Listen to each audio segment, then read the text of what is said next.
أعوذ بالله من الشيطان الرجيم بسم الله الرحمن الرحيم بسم الله الرحمن الرحيم. السلام عليكم ورحمة الله وبركاته.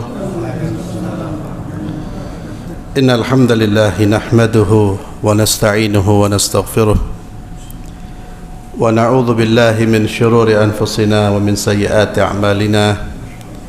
من يهده الله فلا مضل له ومن يضلل فلا هادي له. وأشهد أن لا إله إلا الله وحده لا شريك له وأشهد أن محمدا عبده ورسوله لا نبي بعده. وبعد. Para hadirin jamaah Masjid Asy-Syafi'i yang saya muliakan, kita masih membahas tentang bab ma yuhibbu li nafsih. Kita masuk pada hadis yang terkait dengan bab ini, hadis dari Anas bin Malik radhiyallahu tabaraka wa ta'ala an, dari Nabi sallallahu alaihi wasallam. Beliau bersabda, la yu'minu ahadukum hatta yuhibba li akhihi ma yuhibbu li nafsihi. Wa anhu anin Nabi sallallahu alaihi wasallam, la yu'minu ahadukum hatta yuhibba lin nasi ma yuhibbu li nafsihi wa hatta yuhibbal mar'a la yuhibbuhu illa lillah. Isnaduhu sahihun ala syarti syaikhaini. Dari Anas bin Malik, Nabi Muhammad sallallahu alaihi wasallam bersabda, tidak sempurna iman salah seorang di antara kalian sampai dia mencintai untuk saudaranya apa-apa yang dia cintai untuk dirinya. Di dalam hadis atau riwayat yang lain, Nabi sallallahu alaihi wasallam bersabda, tidak beriman atau tidak sempurna iman salah seorang di antara kalian sampai dia mencintai untuk manusia apa-apa yang dia cintai untuk dirinya, dan sampai dia mencintai seseorang dan tidaklah dia mencintai orang tersebut kecuali karena Allah subhanahu wa ta'ala. Ini hadis yang berbicara tentang keimanan. Di antara tanda keimanan atau kesempurnaan iman seseorang adalah tatkala dia memperlakukan orang lain sesuai dengan perlakuan orang lain kepada dia, memperlakukan orang lain itu sebagaimana dia melihat untuk dirinya sendiri, yakni dia akan memperlakukan orang lain sebagaimana dia ingin diperlakukan seperti itu dalam konteks kebaikan. Jadi dia memperlakukan orang lain sebagaimana dia ingin diperlakukan seperti itu. Itu tanda kesempurnaan iman seseorang. Maka dia akan memperlakukan orang sebagaimana dia ingin diperlakukan seperti itu. Sebagaimana kita ini senang dihormati, maka dia pasti akan menghormati orang. Saya senang dihargai, maka saya akan menghargai orang lain. Itu karakter orang beriman. Demikian pula dia tidak melakukan hal yang dibenci untuk dirinya jika itu diperlakukan untuk dirinya. Dia tidak melakukan hal yang dibenci untuk orang lain, apa-apa yang kalau itu diperlakukan untuk dirinya dia membencinya. Saya tidak senang diperlakukan secara semena-mena, maka saya tidak akan memperlakukan orang lain dengan semena-mena. Saya tidak senang diolok-olok, maka saya tidak akan mengolok-olok. saya tidak senang digunjing, saya tidak akan menggunjing orang. Kalau kita punya semangat seperti itu, itulah tanda keimanan, Pak. Itu menunjukkan kesempurnaan iman kita, matangnya iman kita. Ini kembali kepada apa? Kepada akhlak. Iman itu kembali kepada akhlak. Kelihatan dari mana? Dari akhlaknya. Dan kalau masing-masing dari kita mempraktekkan hadis ini, sering saya sampaikan, maka tidak ada konflik, atau ada tapi sedikit. Kalau orang mau berbuat, dia mikir, ini tindakan kalau diperlakukan kepada saya baik apa tidak. Mikir seperti itu, Pak, selesai sudah. Tidak ada konflik. Termasuk hadis ini kalau diterapkan dalam urusan rumah tangga, tidak ada orang cerai. Kenapa banyak orang konflik cerai? Akhlak. Karena kehidupan kita ini lebih diwarnai dengan sifat egois, dan ini bertentangan dengan iman. Egois itu saya penting ana, yang penting saya. Kalau saya sudah dapat keinginan, saya tidak peduli orang mau nyungsep, mau delosor, tidak peduli saya. Mau sakit hatinya nggak peduli. Itu tanda imannya lemah. Kata Nabi, la yu'min, orang seperti itu belum sempurna imannya, ya. Dia belum sempurna imannya.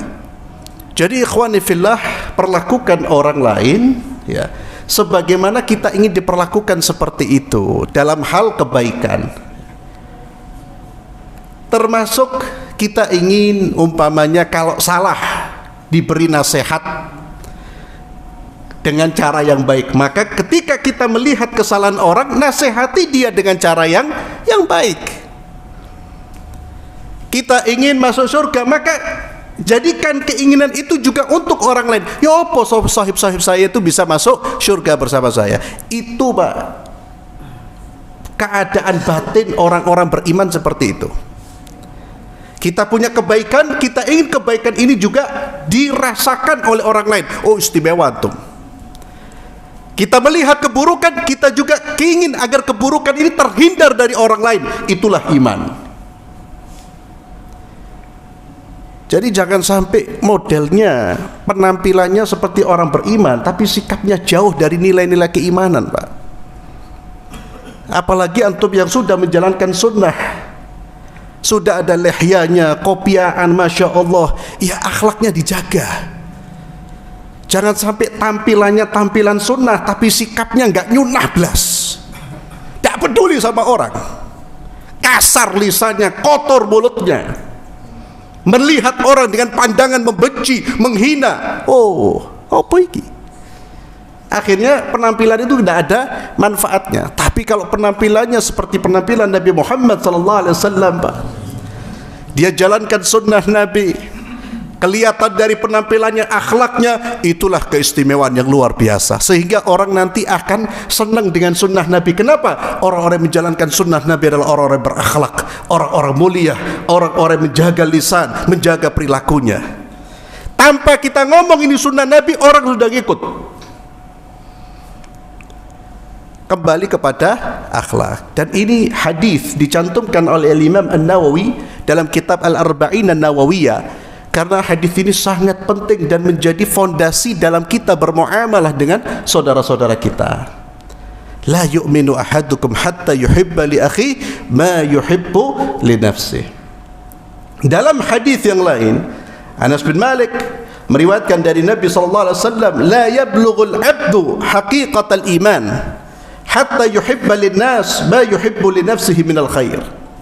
Seorang hamba belum mencapai hakikat keimanan, puncak keimanan, sampai dia mencintai untuk orang lain apa-apa yang dia cintai untuk dirinya dari perbuatan-perbuatan baik. Jadi tidak boleh keperbuatan buruk yang kita senangi, kita berharap juga orang berbuat seperti itu, tidak boleh. Itu bukan bagian dari keimanan, tapi kebaikan. Ikhwani fillah, kenapa dulu, Pak, di kalangan, di komunitas orang-orang saleh, ketika akhlak Islami menjadi sandaran masyarakat, Quran dan hadis menjadi sandaran masyarakat, Mas, sedikit perselisihan. Karena ajaran Islam itu ajaran yang memang kalau dipraktekkan masyarakat ini damai, tentram, mereka akan saling mencintai. Kenapa kita saling membenci? Karena kita belum menerapkan, atau kita menerapkan ajaran yang keliru. Ini yang menyebabkan masyarakat tidak menjadi masyarakat yang betul-betul yang digambarkan oleh Nabi sallallahu alaihi wasallam, al-muslim lil muslim kal bunyan yashuddu ba'dhum ba'dha. Kenapa? Karena kita tinggalkan sunnah Rasulullah sallallahu alaihi wasallam. Akhlak yang diajarkan oleh Nabi, sikap yang diajarkan oleh Nabi itu kita abaikan. Jadilah kita manusia-manusia ya, yang hidupnya seperti macan dengan mangsanya, atau seperti kucing dengan tikus. Ngelihat orang kalau dak grupnya itu seperti tikus, mau diterkam semua ya. Padahal sama-sama muslim ya. Akhirnya apa? Kebohongan. Ada masalah, saudaranya difitnah. Subhanallah, kalau kita ikuti ajaran Islam, bahkan sampai ada perbedaan pendapat, Pak, itu kalau kita masih berpegang dengan akhlak, insya Allah tidak akan sampai terjadi perselisihan yang sampai kemudian menyebabkan orang tidak saling bersapa. Kenapa perselisihan itu berujung pada pertikaian? Karena yang berselisih tidak berpegang dengan akhlak Islam. Beda pendapat, melontarkan kebohongan, menuduh saudaranya dengan tuduhan-tuduhan yang tidak mereka lakukan, memprovokasi masyarakat untuk membenci orang yang berbeda dengannya. Preman ya, mohon maaf, kalau ada seorang alim, ustadz, kiai, siapapun, ketika memprovokasi orang untuk membenci saudaranya karena berbeda pendapat, dia mohon maaf, Pak, dia bukan orang yang layak dihormati. Orang muslim, apalagi orang yang berilmu, dia tidak akan memprovokasi masyarakat untuk bertikai, tapi dia mengajarkan ilmu dan mengajarkan akhlak. Ini luar biasa, Pak. Ini satu hadis ini kalau diterapkan, ya Allah. Tapi subhanallah, kadang-kadang mohon maaf juga, kadang-kadang yang tidak mempraktekkan ini, ya kadang-kadang juga orang-orang ngerti. Kalau sudah nanti kelihatan, akhlak itu kelihatan kalau menyikapi orang-orang berbeda, itu nanti akan kelihatan. Kalau sama sohib, khoyir semua, Pak. Tapi nanti akan terlihat kalau ada masalah dengan orang lain. Di situ orang ini masih berpegang dengan akhlak yang mulia ataukah dia sudah menanggalkan akhlaknya.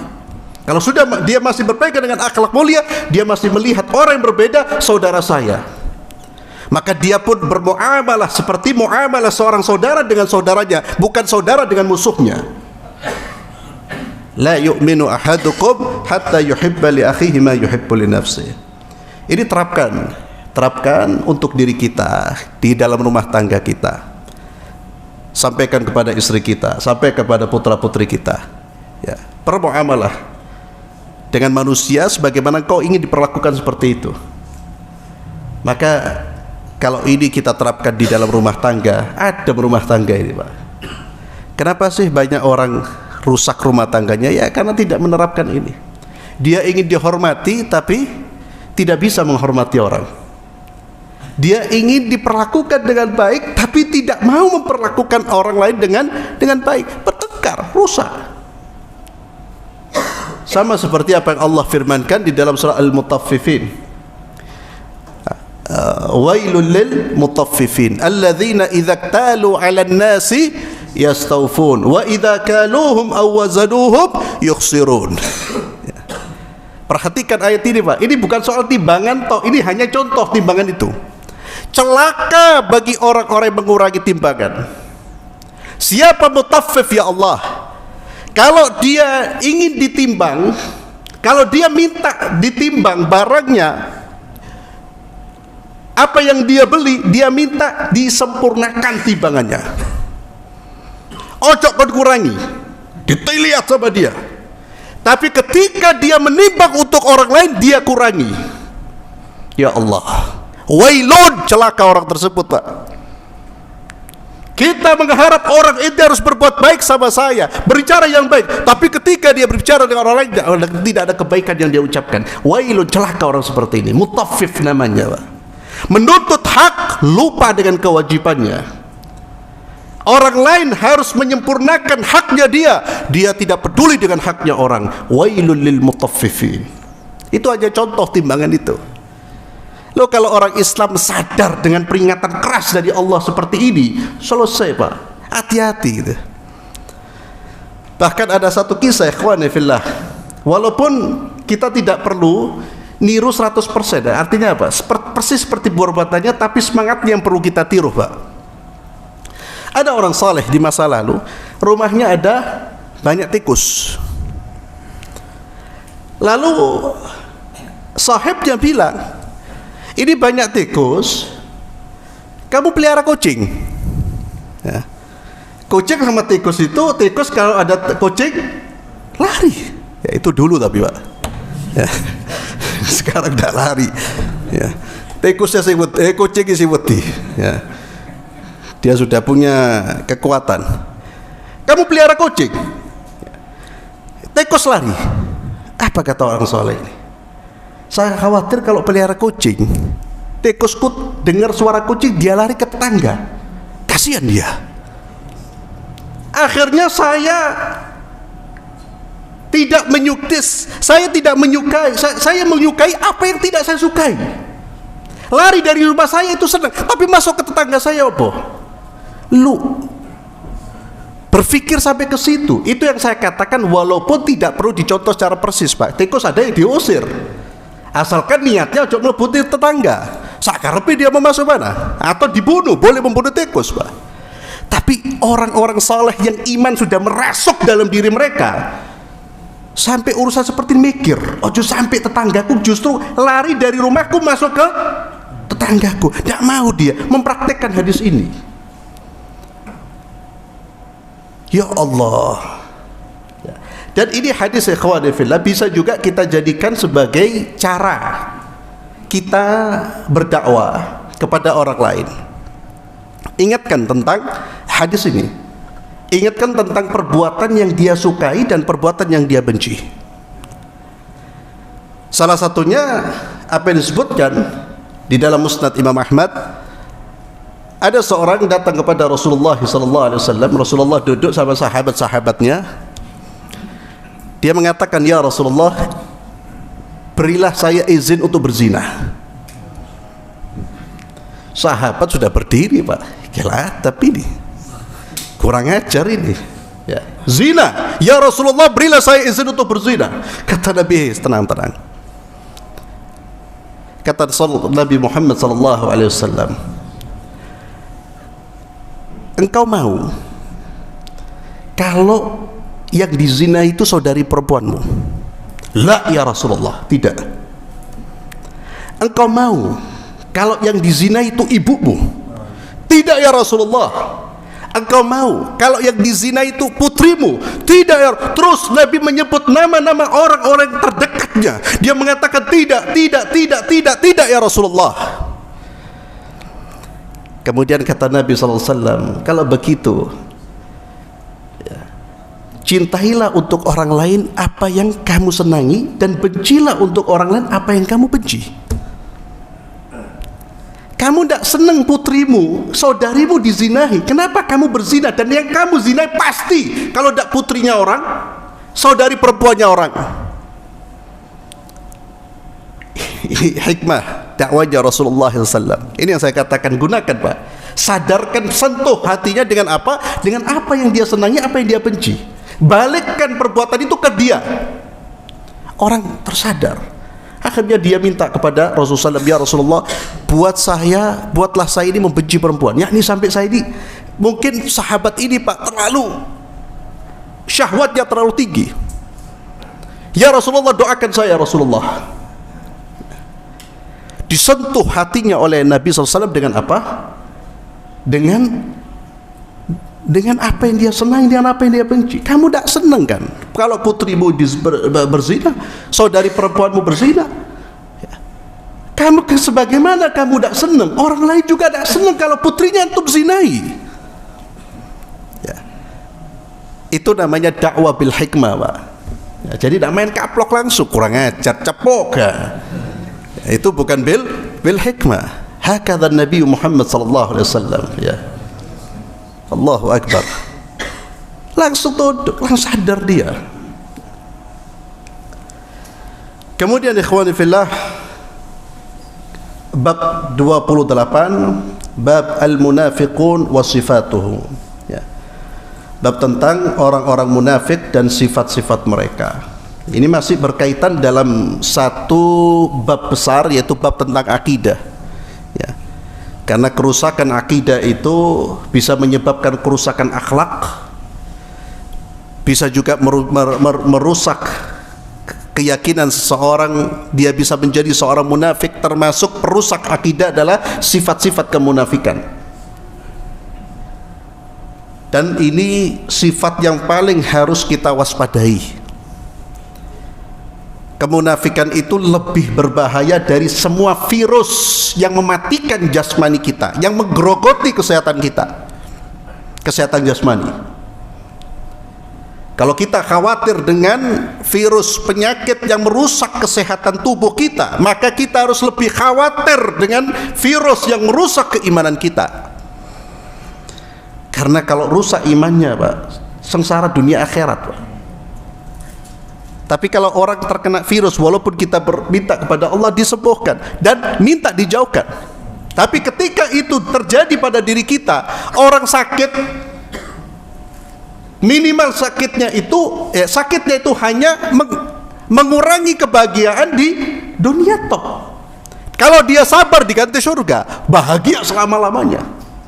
Tapi kalau virus yang merusak keimanan, sengsara dunia, alam barzakh sampai neraka. Termasuk virus kemunafikan. Nanti ada babnya tersendiri, Pak. Al-khawfu minan nifaq, takut dengan kemunafikan. Nanti bagaimana kita lihat salafus saleh yang imannya sudah kelas-kelas tinggi, Pak, kelas berat semua, itu masih khawatir dengan kemunafikan, masih khawatir. Termasuk para sahabat Rasulullah sallallahu alaihi wasallam. Di dalam surat At-Taubah ayat 64, Allah Azza wa Jalla berfirman, A'udzu billahi minasyaitonir rajim, yahdharul munafiquna an tunazzala 'alaihim suratun tunabbi'uhum bima fi qulubihim. Yahdharul munafiqun, orang-orang munafik takut, gelisah. Kalau Allah turunkan surat yang memberitahu tentang apa yang mereka simpan di dalam hati-hati mereka.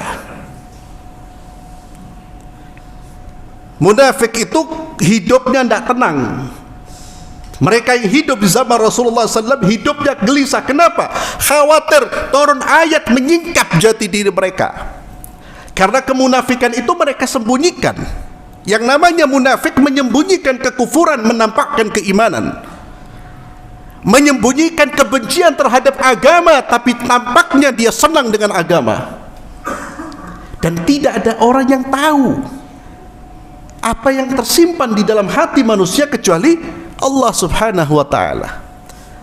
Dan ketika itu ayat-ayat kan terus turun, Pak. Mereka khawatir terus, yahdharul munafiqun. Bahkan salah satu di antara mereka sampai mengatakan, sekiranya saya dicambuk 100 kali, lebih saya sukai jikalau saya dicambuk 100 kali, kemudian tidak ada ayat yang turun menyingkap jati diri kita, itu lebih saya sukai. Saya tidak apa-apa dicambuk 100 kali daripada turun ayat yang menyingkap jati diri mereka. Dan ayat ini kalau kita kaitkan dengan hadis Rasulullah sallallahu alaihi wasallam, wal ithmu ma haka fi sadrik wa karihta an yattali alaihi nas, atau kama qala sallallahu alaihi wasallam. Dosa itu apa yang membuatmu gelisah, termasuk kebohongan. Maka orang, Pak, kalau menyimpan kebohongan, menyimpan perbuatan dosa, menyimpan keburukan, hatinya tidak akan tenang. Hatinya tidak akan tenang. Itu sudah rumus kehidupan, dan Al-Quran sudah membicarakan itu, hadis sudah membicarakan itu. Dosa itu mahaka fi sadrik, hatinya gelisah. Dan orang paling nikmat hidupnya itu orang yang tidak menyimpan dosa. Dia berbuat dosa, dia bertobat kepada Allah, jujur, itu paling nikmat hidupnya. Nikmat dari aspek batin. Mungkin dilihat, dinilai orang dengan penilaian yang buruk, tapi batinnya tenang. Orang yang berdusta, mungkin dia dipuji sama orang, dinilai baik, tapi batinnya gelisah. Dan dia sangat khawatir ketika duduk di komunitas orang-orang saleh, itu paling khawatir dia. Orang-orang munafik itu hidupnya tidak nyaman, tidak tenang. Karena mereka menyimpan kekufuran, mereka menyimpan kebencian ya dengan Islam, dengan syariat Islam. Mereka menyimpan kebencian kepada Nabi Muhammad sallallahu alaihi wasallam. Kemudian di dalam surat At-Taubah, surat yang sama ayat 68, dan surat At-Taubah ini ikhwan fillah juga disebut surat Al-Fadhihah. Al-Fadhihah, yakni surat yang menyingkap, penyingkap. Menyingkap siapa? Menyingkap jati diri orang-orang munafik. Sehingga di dalam surat ini terus diulang-ulang kalimat wa minhum, wa minhum, wa minhum, dan di antara mereka, Allah buka sifat-sifat mereka. Kalau kita ingin tahu sifat-sifat munafik, silakan baca surat At-Taubah selain baca surat Al-Munafiqun, dan surat-surat Madaniyah ya, yang turun setelah hijrah itu juga menyentuh atau berbicara tentang orang-orang munafik. Tapi yang paling banyak dalam surat At-Taubah, surat Muhammad, kemudian surat Al-Munafiqun. Kita baca, Pak, bukan untuk melihat orang, untuk melihat diri kita dulu. Ya, kalau baca Al-Quran itu jadikan ini cermin buat kita, buat saya. Cocokkan, kalau berbicara tentang orang munafik, cocokkan sifat kita. Bicara orang beriman, cocokkan sifat kita. Kalau belum sampai ke situ, usahakan minta kepada Allah, ya Allah, Allahumma hdini. Ya. Itu cara kita berinteraksi dengan Al-Quran. Kita membaca untuk mendapatkan bimbingan dari Allah. Saya membaca Al-Quran agar saya menjadi orang yang terbimbing dengan Al-Quran, agar saya menjadi orang mukmin sesuai dengan kriteria Al-Quran, agar saya terhindar dari kemunafikan sebagaimana disebutkan di dalam Al-Quran. Wa'adallahu al-munafiqina wal-munafiqati wal-kuffara nara jahannam. Allah subhanahu wa ta'ala telah memberikan janji ya, kepada orang-orang kafir, orang-orang munafik, baik laki-laki dan perempuan, dan orang-orang kafir dengan neraka jahanam ya. Dan cukuplah neraka jahanam ini sebagai peringatan, karena tidak ada tempat yang lebih buruk daripada neraka, Pak. Dan tidak ada tempat yang lebih nikmat daripada syurga. Kejarlah kenikmatan syurga dan jauhi sejauh-jauhnya api neraka. At-Taubah ayat 68.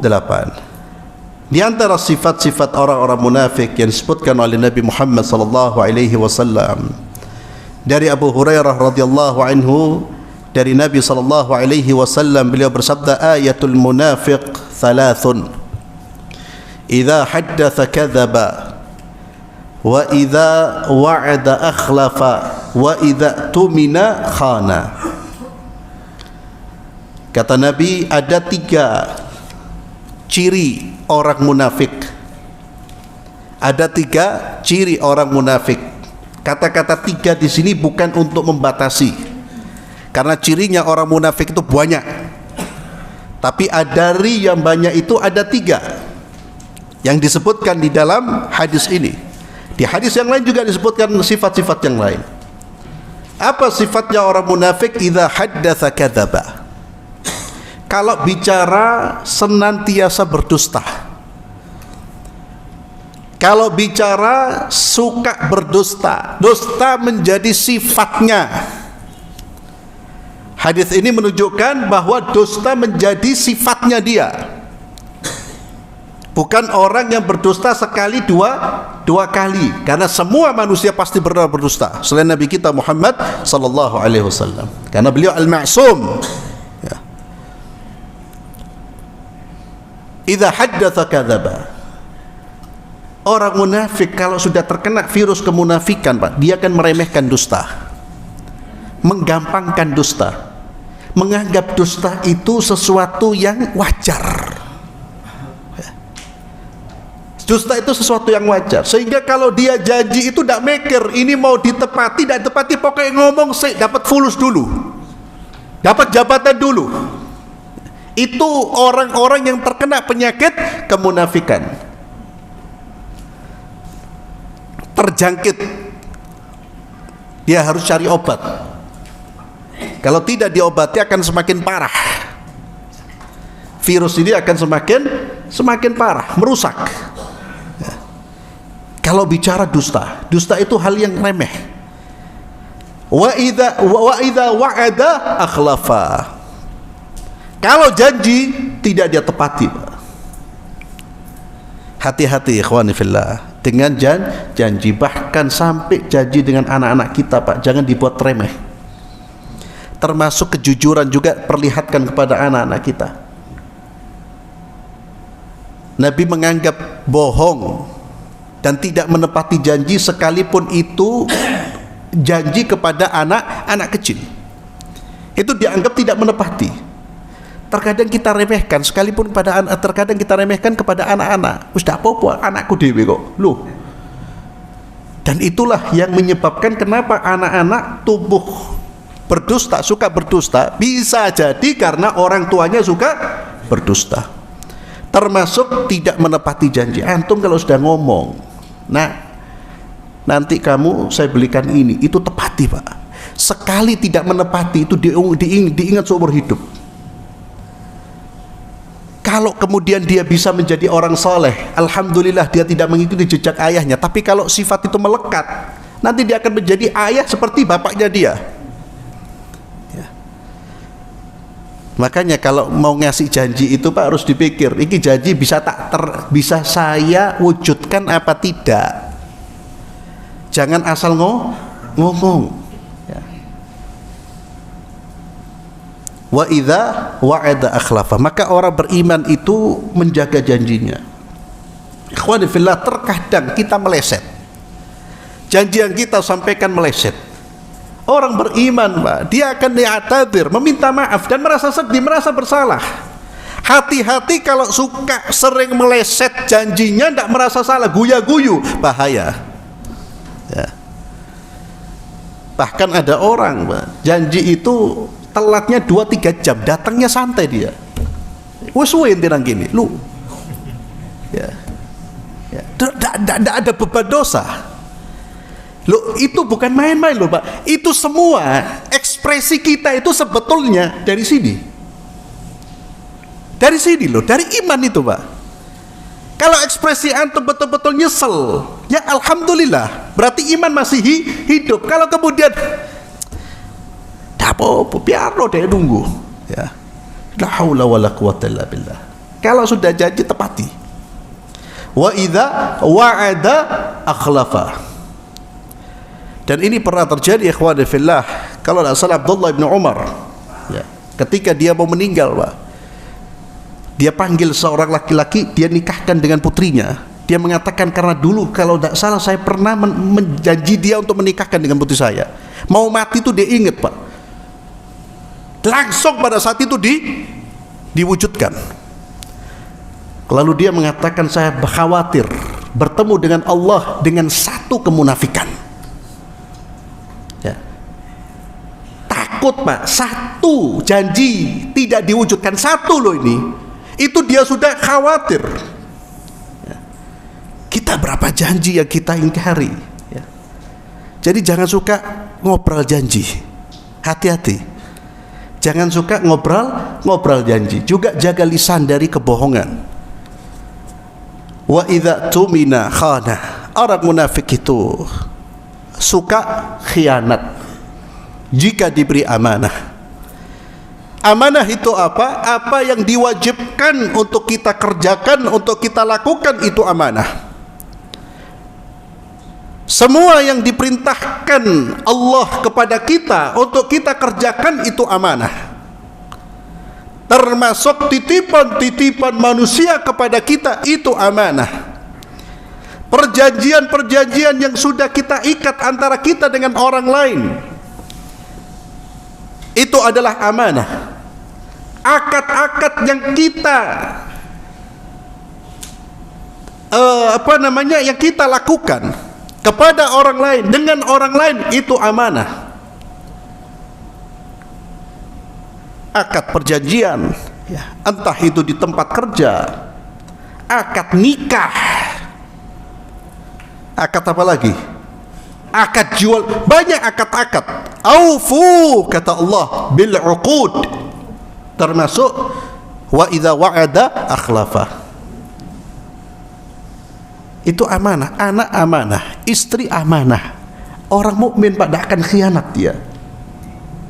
Dia akan berpikir ketika dia mendapatkan satu tanggung jawab, maka dia terus akan berupaya menyelesaikan tanggung jawab itu semaksimal mungkin. Itu orang beriman.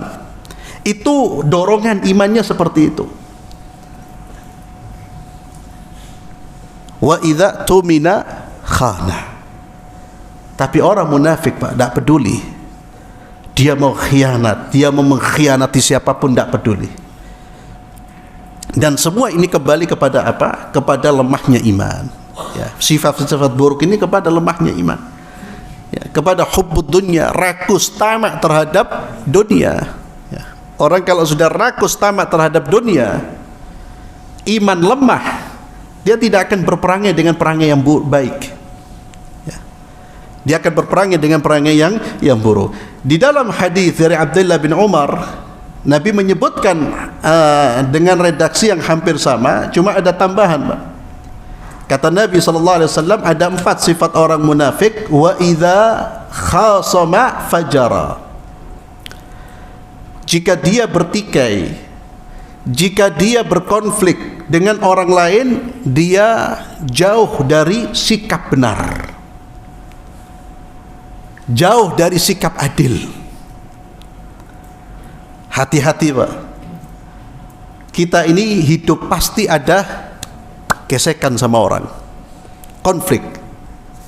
Orang beriman dia tidak akan melampaui batas.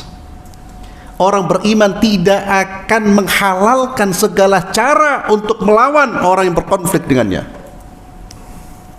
Orang beriman dia tetap akan berprinsip dengan prinsip keadilan dan kebenaran. Walaupun keadilan dan kebenaran itu menusuk dia sendiri, dia tidak peduli. Saya jalankan itu Pak.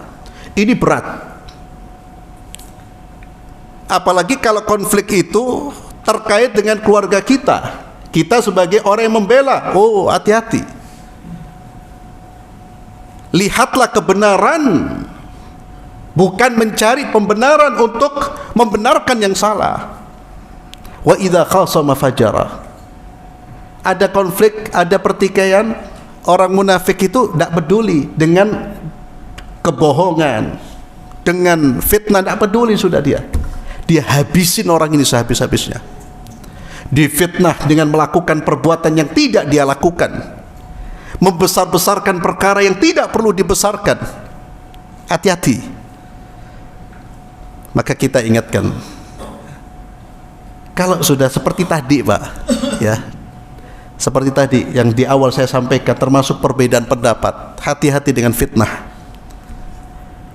Terkadang kita miris melihat orang belajar agama, tapi ketika dia berkonflik Pak, sudah lepas dari kejujuran. Saya banyak melihat itu Pak di negeri kita. Allahu Akbar. Ini apa ini? Apa yang mau mereka cari? Ya, menuduh saudaranya, itu sudah khasama fajarah, sudah keluar dari jalur kebenaran. Allah Azza wa Jalla firman, wala yajrimannakum syana'anu qaumin ala alla ta'dilu i'dilu huwa aqrabu littaqwa. Jangan sampai kebencian kita terhadap suatu kaum membuat kita tidak bisa adil. Dan memang disitulah keadilan itu diuji. Keadilan dalam diri kita diuji ketika kita berhadapan dengan orang yang tidak kita senangi. I'dilu, kata Allah, bertindak adillah, tetaplah di atas keadilan. Karena itulah yang lebih dekat dengan ketakwaan. Wa idza khasama fajara. Kemudian di antara sifat orang munafik yang disebutkan oleh Nabi kita Muhammad sallallahu alaihi wasallam, termasuk kalau kita baca di dalam Al-Qur'anul Karim, ikhwani fillah, ya, kalau dari muamalah, dari sikap Pak, terlihat dari kebohongan, kemudian amanah, kemudian terlihat dari ibadah. Ibadahnya mereka paling tidak senang dengan ibadah-ibadah yang membutuhkan tenaga, yang membutuhkan kedermawanan. Itu paling tidak mereka sukai. Wa idza qamu ila salati qamu kusala yura'una an-nas wa la yadhkuruna Allah illa qalila. Dalam aspek ibadah, Allah menyebutkan salah satu contohnya apa? Salat. Karena itu a'zamul ibadah, ibadah yang paling agung, paling besar dalam Islam. Wa idza qamu ila salati, kalau mereka berdiri untuk melaksanakan salat, bangkit untuk melaksanakan salat, bangkitnya mereka itu diiringi dengan kemalasan. Bukan bangkit karena rasa cinta dan keinginan untuk melaksanakan sholat, tapi seperti orang yang bukan seperti, memang dipaksa, dia terpaksa. Yura'una nas, munafik itu kalau ibadah selalu yura'una nas. Kalau dia sholat karena manusia, semua ibadahnya selalu melihat manusia. Ada manusia dia ibadah, dan ada manusia dia tinggalkan. Karena apa?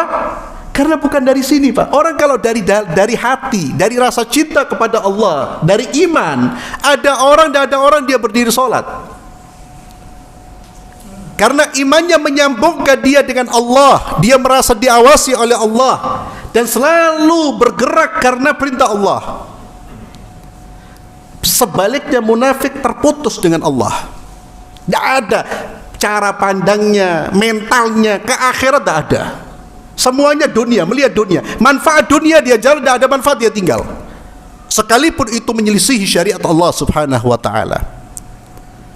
Wa idza qamu ila salati qamu kusala, berat Pak. Yura'una nas, mereka selalu ingin dilihat oleh manusia. Sehingga orang-orang munafik di zamannya Nabi, kalau sudah sholat subuh, sholat isya, tidak kelihatan, tidak muncul mereka. Kenapa? Karena dua waktu itu mereka bisa bersembunyi. Tapi zuhur, asar, maghrib mereka tidak bisa bersembunyi. Jadi masuk masjid mereka. Jadi munafik zamannya Nabi bukan tidak sholat tuh Pak, melebu masjid, sholat. Tapi ingat, yura'unan nas, agar diakui dia sebagai seorang muslim.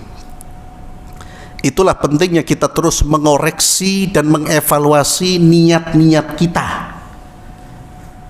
Kita ini bergerak untuk siapa? Karena keimanan pasti mendorong kita untuk ikhlas karena Allah. Jangan sampai karena manusia, Pak. Wala yadhkurunallaha illa qalila. Ya, jelas.